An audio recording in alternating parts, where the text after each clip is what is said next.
Hola, ¿qué tal? Buenos días. Estamos en tu comunidad fiscal online. Mi nombre es José Antonio Vipil Huasco y el día de hoy estamos presentando este video con el propósito de solventar ante ustedes las preguntas que nos han enviado a tu comunidad fiscal online a través del video, en el cual les proponíamos que pudieran ustedes enviarnos sus cuestionamientos en relación a UBER. Y con nosotros tenemos a la contadora Isabel Ibáñez, que se dedica a asesorías en materia empresarial y que tiene una amplia experiencia y un amplio currículum, y a quien agradezco infinitamente el que se haya presentado con nosotros a responder las preguntas que ustedes amablemente nos han enviado. Buenos días, Isabel, ¿cómo estás? Buenos días, estoy muy bien. Muchísimas gracias por la invitación. No, hombre, al contrario, te agradezco a ti sobre todo el tiempo y la disposición de acudir a esta comunidad y poder responder a las personas que preguntan a través de estos foros las dudas que nos han hecho llegar en relación al tema de Uber.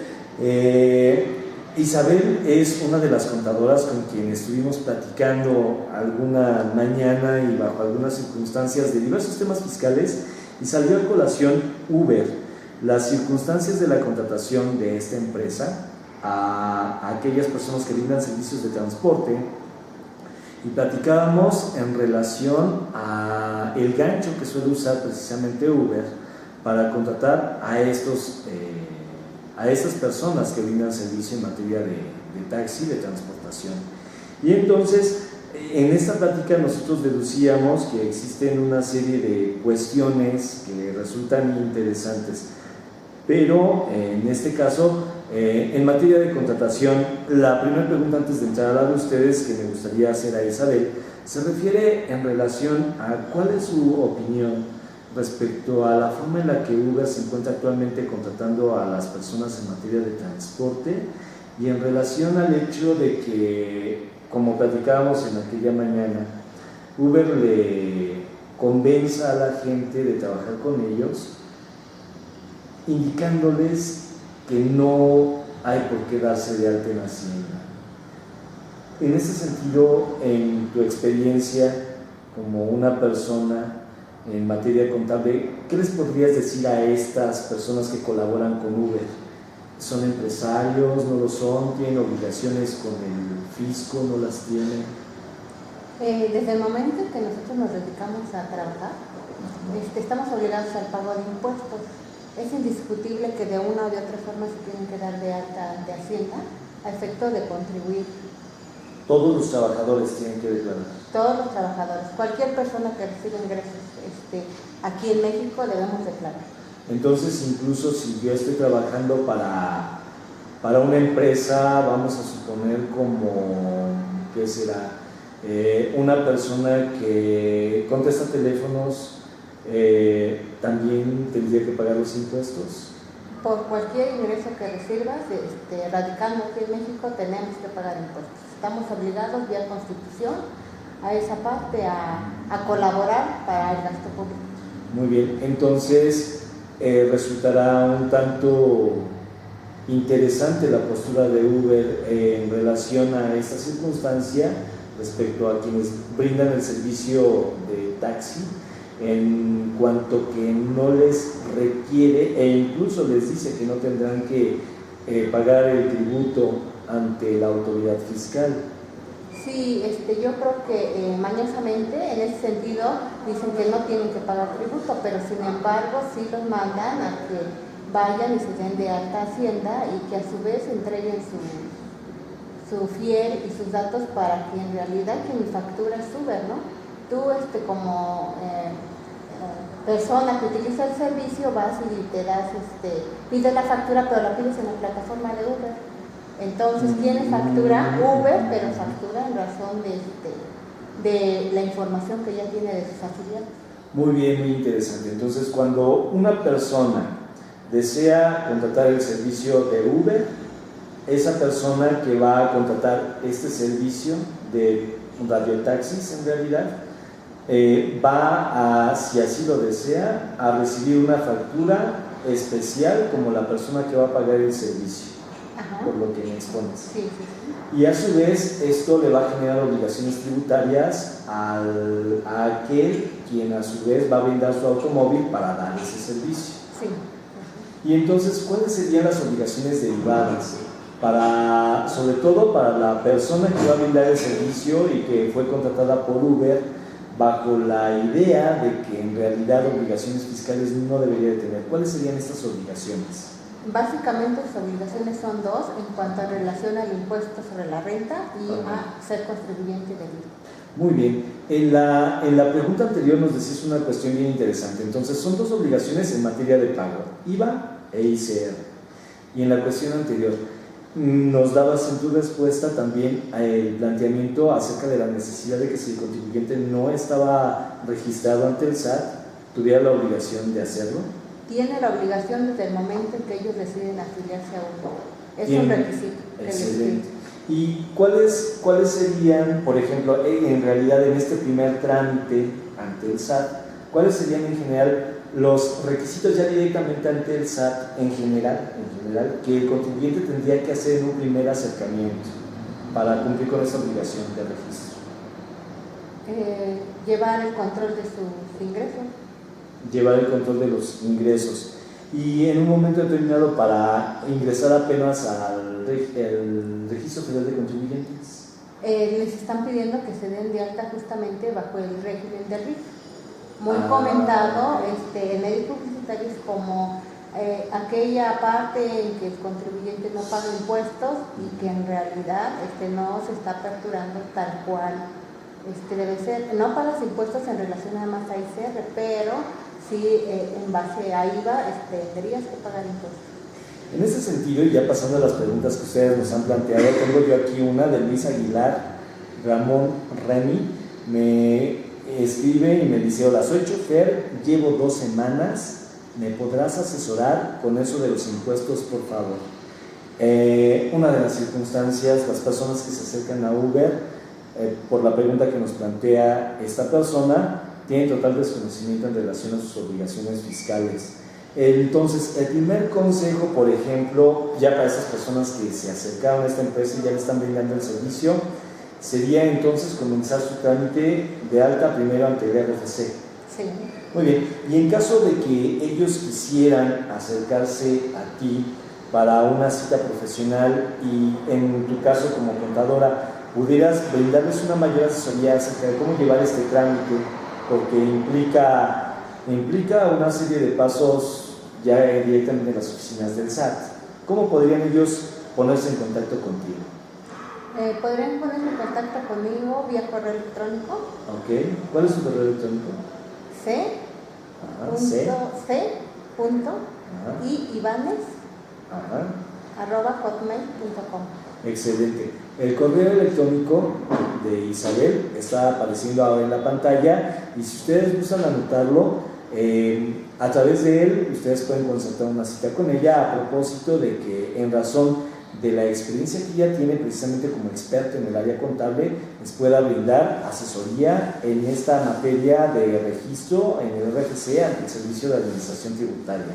Bien, pasamos a otra pregunta y ahora Jorge Velay. Me pregunta Jorge Velay: si el socio Uber se registra como RIF en este año y las declaraciones las hace cada bimestre, ¿no pagará ningún impuesto siempre y cuando no supere los 300,000 pesos? No sé si es una pregunta, me imagino, a esta pregunta él ya lo consultó y se refiere al mal llamado mini RIF o RIF simplificado, que implica a aquellos contribuyentes que no tienen más de 300,000 pesos anualmente. Y entonces desea saber si no se pagará ningún impuesto siempre y cuando no supere los 300,000 pesos. ¿Qué le podemos responder? Si no supera los 300,000 pesos, en efecto no pagará ISR, pero tendríamos que ver cómo es que si le están solicitando facturas de contribuyentes en específico por esa cantidad o cómo se maneja, es siempre y cuando no factures. En el momento en que tú facturas ya a persona específica, no poner RFC genérico, ya están bajo otra situación. Yo le propondría que se acercara con nosotros para ver detenidamente su caso. Muy interesante. Entonces, La conclusión, aquí era indispensable que viniera precisamente una persona experta, específicamente en el área contable, indiscutiblemente, pues es muy clara en este sentido la respuesta. En materia de ICR probablemente no se pague ningún impuesto, pero habrá que ver en materia de IVA.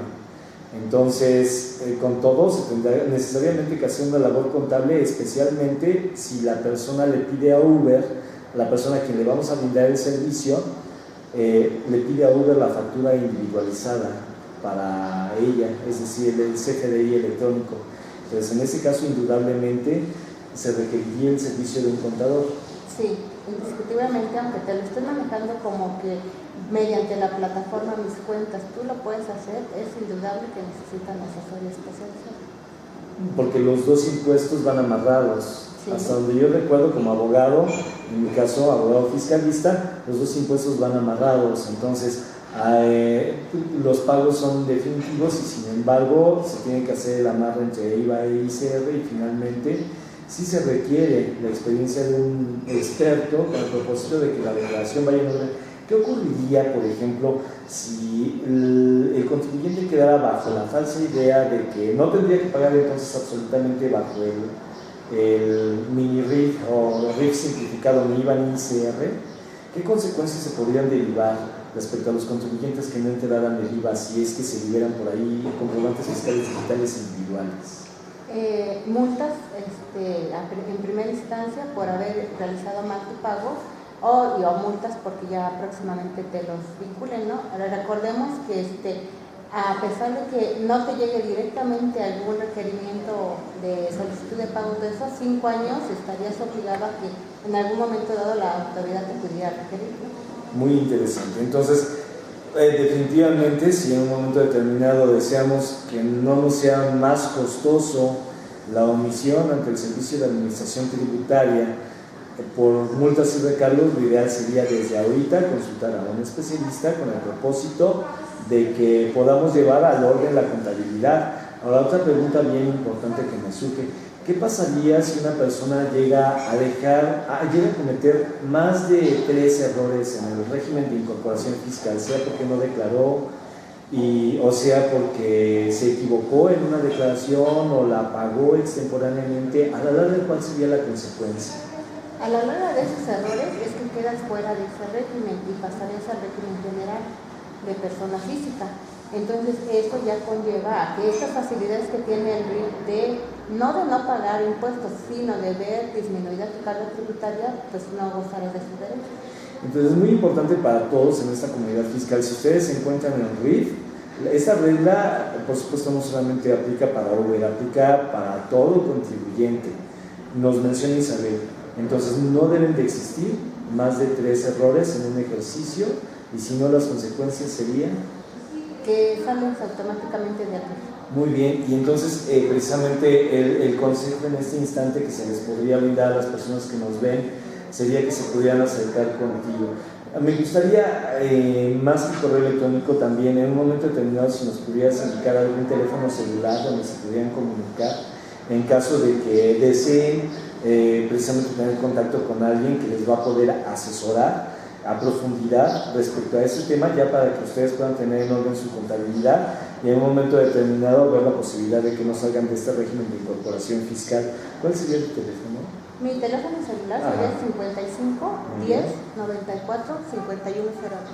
Muy bien, este teléfono estará apareciendo durante unos 20 segundos en la pantalla. Les aconsejo que lo tomen, y si no se han dado de alta a este canal, igualmente les suplicaría se registren con el propósito de que YouTube les pueda recordar cuando se suben nuevos videos, e igualmente si requieren volver a ver este video con el propósito de tener el contacto con nuestra invitada, puedan ustedes acceder de nueva cuenta a este canal. Y por último, tenemos aquí una pregunta de María del Carmen Pérez Monroy, y me dice: no he declarado julio, ¿cómo le haré? Ya me di de baja de Uber. Entonces no ha declarado julio, estamos actualmente en el mes de octubre ya. Entonces, ¿cuál sería la recomendación si partimos de la base de que con 3 errores esta contribuyente tendría que salir del RIF? ¿Qué se le podría aconsejar?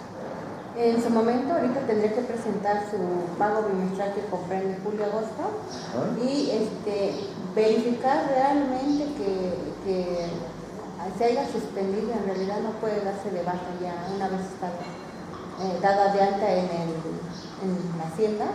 Entonces, más bien se tendría que verificar su caso en específico, qué es lo que comenta que pasó. Muy bien. Entonces, aquí la recomendación sería que hagamos la declaración bimestral y, en su caso, también hacer el trámite de suspensión provisional.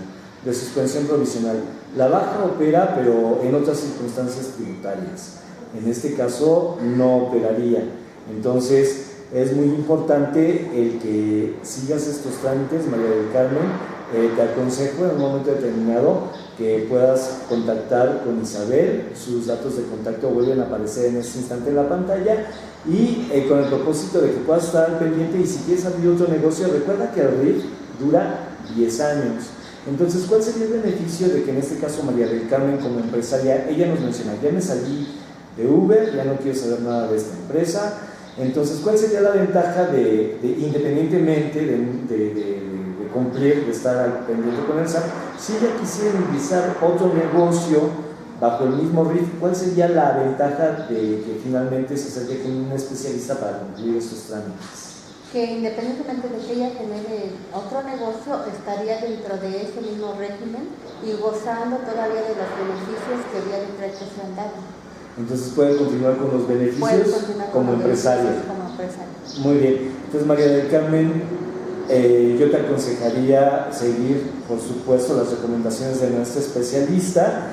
Y finalmente deseo agradecer a todos ustedes en esta comunidad fiscal por la oportunidad y la confianza.